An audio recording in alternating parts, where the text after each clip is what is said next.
The ramp stayed closed, for now. Inside the shuttle, everything suddenly seemed smaller. The seats, the displays, the movements inside the suits. Outside, an entire world was waiting. But between that world and them, there was still a sealed hull, a pressure system, a protocol. The landing field pressed into black mud, water, and dense, slow growth. Naria checked the exterior readings. Breathable atmosphere?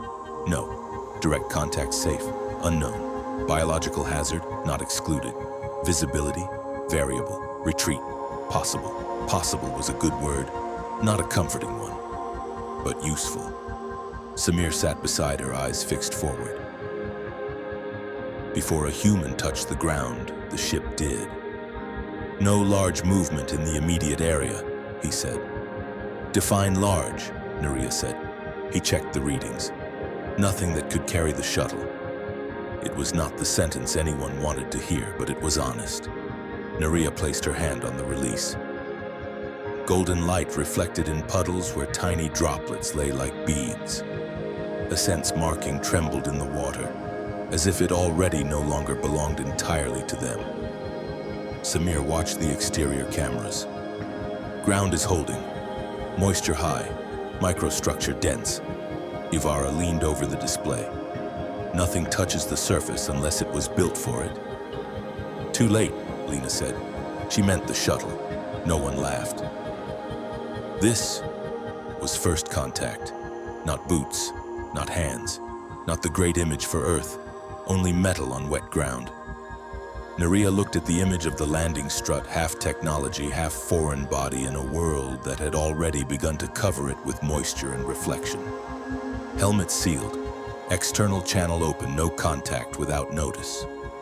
Only then did she say, "Prepare the ramp."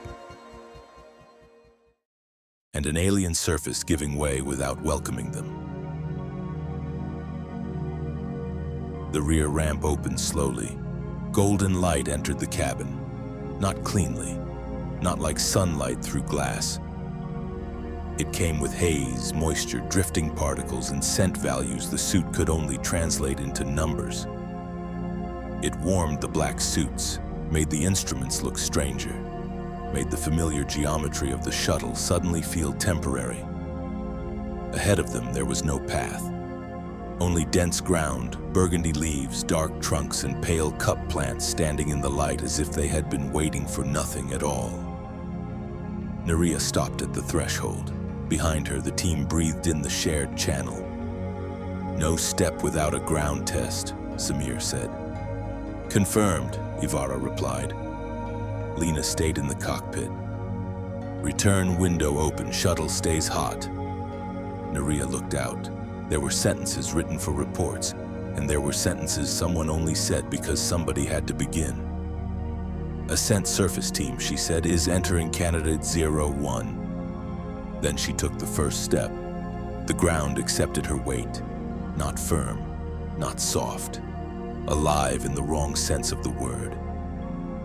Black water rose around Naria's boots, gleamed over the edge of the sole, then sank back again. Small bubbles opened in the mud. Golden reflections broke into rings. Between burgundy leaves stood tiny pale plants, untouched by anything this moment meant to humans. Naria stayed still. One step. That was all it was.